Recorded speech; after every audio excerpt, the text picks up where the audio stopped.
Vamos lá, dando continuidade. Após aquela fase que nós falamos no vídeo anterior, o artigo 629 do Código de Processo informa que a Fazenda Pública, no prazo de 15 dias, após vista da manifestação quanto às primeiras declarações, informará o juízo de acordo com os dados que constam no cadastro imobiliário, o valor dos bens de raiz descritos nas primeiras declarações. Terminando esse prazo de 15 dias, quanto às primeiras declarações, o juiz nomeará um perito para avaliar os bens do espólio, se não houver na comarca avaliador judicial. Tá? Então, tem alguns bens que há necessidade de avaliação para saber exatamente qual é o valor daquele bem. Né? Estou falando muitas vezes de um imóvel. Uma coisa é eu falar para você que eu tenho uma casa. Outra coisa é eu falar para você que eu tenho uma casa de 3 andares, com porcelanato, com piscina. Ela tem outro valor, né? Então, por isso que há a necessidade dessa avaliação.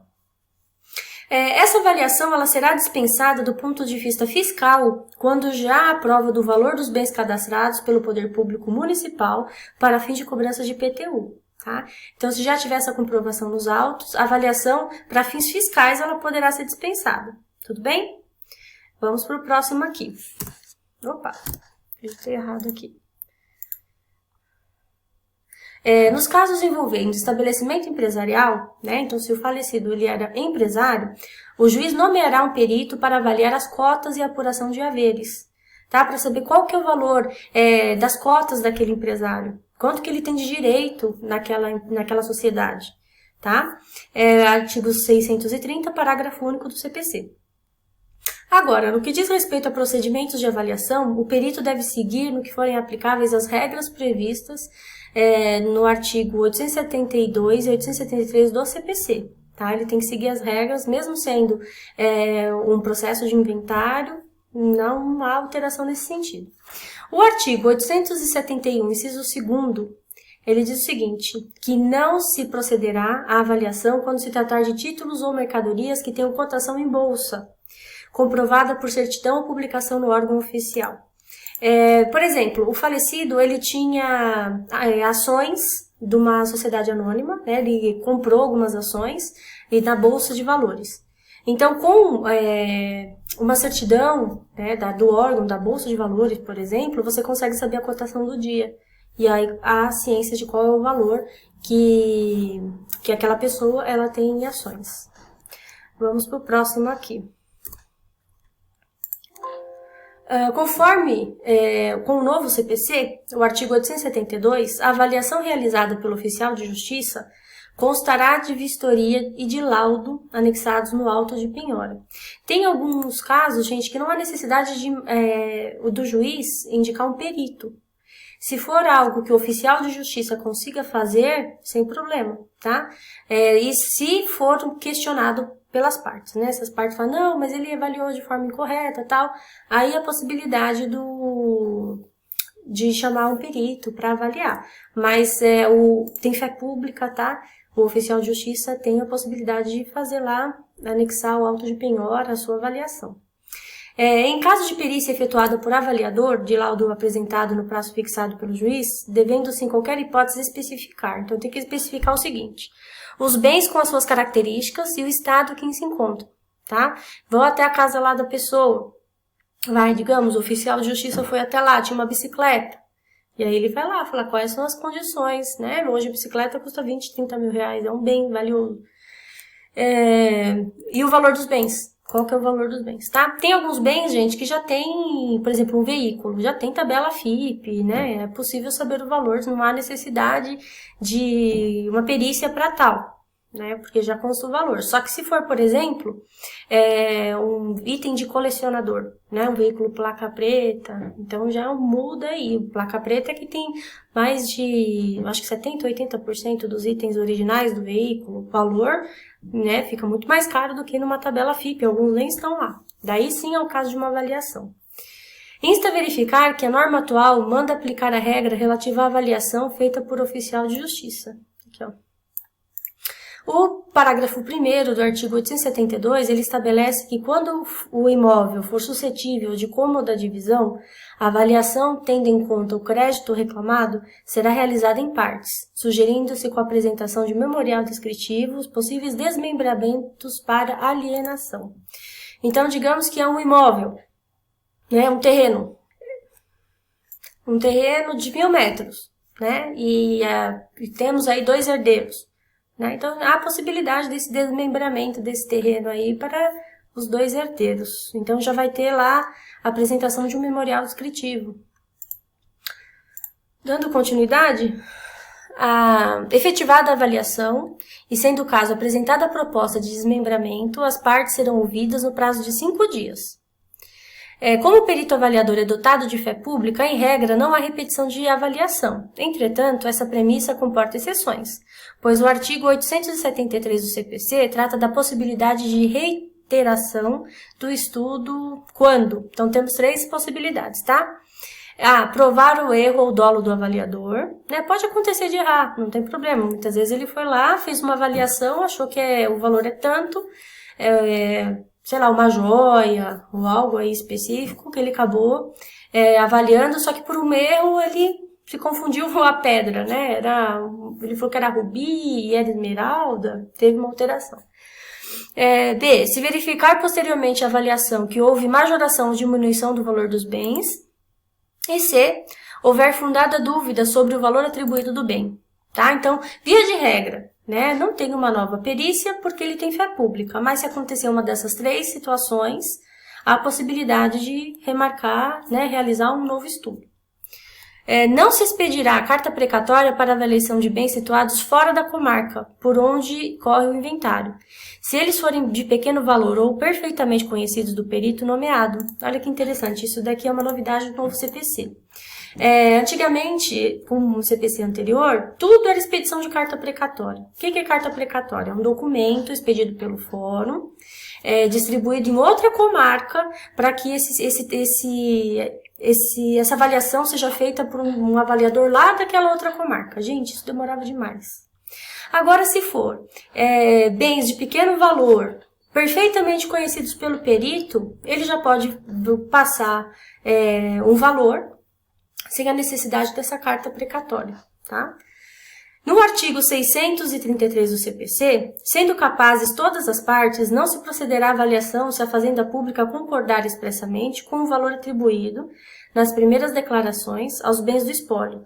Se os herdeiros concordarem com o valor dos bens declarados pela fazenda pública, a avaliação se ingir-se-á aos demais, no caso de bens móveis. Tá? Então, eu até coloquei aqui que essa reprodução também era do antigo CPC e do novo CPC. Se não tiver ninguém menor, né, e todos capazes, porque muitas vezes é maior, mas é incapaz, há a possibilidade de não avaliação, se a fazenda pública concordar com o valor que foi atribuído no imóvel, por exemplo. Tá? O laudo de avaliação entregue nos autos, o juiz vai abrir um prazo de 15 dias para as partes se manifestarem. Né? Porque se tudo estiver ok, ótimo, vai seguir. Mas se as partes impugnar e você se insurgir, falar, não, tem algo errado aí. Ou tem alguma informação que consta aí que ela está equivocada, né? Havendo impugnação quanto ao valor atribuído de bens pelo perito, o juiz decidirá de plano, né? Julgando procedente a impugnação, determinará o juiz que o perito retifique a avaliação, observando os fundamentos da decisão. Ele tem que fundamentar de acordo com o artigo 635, parágrafo 2º, e o perito vai ter que seguir. Quanto ao artigo 636, segundo o qual, sendo aceito o laudo pelas partes, ou seja, todas concordaram, não teve impugnação, ou sendo resolvidas as impugnações pelo perito, vai lavrar-se-á as últimas declarações, tá? Um termo, no qual o inventariante poderá emendar, aditar ou complementar as primeiras. Lá nas primeiras declarações, o inventariante coloca lá as informações dos bens, né? No curso do processo, podem surgir mais bens, por exemplo, né? Que a família não tinha ciência, ou algum aditamento, alguma informação. Então, nas últimas declarações, o inventariante ainda pode fazer observações, ele deve até, né, se realmente tem algum bem aí que não estava. Ouvidas, né, as partes sobre as últimas declarações no prazo comum de 15 dias, proceder-se-á ao cálculo do tributo. Então, nas últimas declarações, o juiz vai deixar o inventariante falar se faltou alguma coisa, vai ouvir as partes, tá, no prazo comum de 15 dias, e aí sim vai ser calculado o imposto, que é o ITCMD. Tá? Porque já os bens já foram avaliados, os valores já constam no processo, e aí é hora de calcular o imposto. E aí a gente vai seguir o quê? A legislação específica para cada estado. Tá? Eu até coloquei lá no comecinho das aulas, mostrei para vocês qual era a lei paulista quanto ao assunto, né? Porque é um imposto estadual, ITCMD. Para vocês tomarem nota, né? Deem uma olhadinha no artigo 637 do CPC, falando dessa fase aqui com relação aos tributos. Dando continuidade, não pode esquecer ainda o seguinte, a súmula 112 do Supremo Tribunal Federal, que o imposto de transmissão causa-mortes é devido pela alíquota vigente ao tempo da abertura da sucessão, ou seja, da morte do decujus. Então, muitas vezes um inventário, ele é aberto bem depois que a pessoa faleceu. Mas, o que vai ser levado, a alíquota que será levada em consideração é da época do falecimento, da abertura da sucessão, né, do falecimento do decujus. Então, se estou fazendo aqui um inventário e o ITCMD agora no estado são 6%, e quando ele faleceu, eram 4%, vai ser utilizado quando faleceu, de 4%, tá? Mesma coisa se for o contrário, né? Era 4, agora passou 2, vai ser utilizado de 4. Trata-se da decorrência natural do princípio da SASINE, né? Regra segundo a qual a abertura da sucessão transmite-se os bens para os herdeiros do falecido. Ao encerrar essa fase, feito o cálculo sobre eles e serão ouvidas todas as partes no prazo comum de 5 dias, ocorrerá em cartório. Em seguida, a Fazenda Pública também vai fazer a manifestação. Se houver impugnação julgada procedente, ordenará o juiz novamente a remessa dos autos ao contador, né, para fazer o cálculo referente à tributação, determinando as alterações que devam ser feitas no cálculo. Cumprindo o despacho, o juiz julgará o cálculo do imposto. Após, seguem para recolhimento do imposto e das custas processuais, nesse momento aqui. O próximo passo vai ser realizada a partilha, que aí sim, efetivamente, os bens serão divididos para cada herdeiro, tá? Olha, o rito comum é o rito mais longo, né? Cheio de prazos, o contraditório, né? Então, prazo para impugnação, imagina numa família extensa, né? Isso demora bastante, por isso que o processo de inventário ele é bem demorado. O novo CPC, ele veio com várias alterações com o intuito do quê? De agilizar esse rito processual.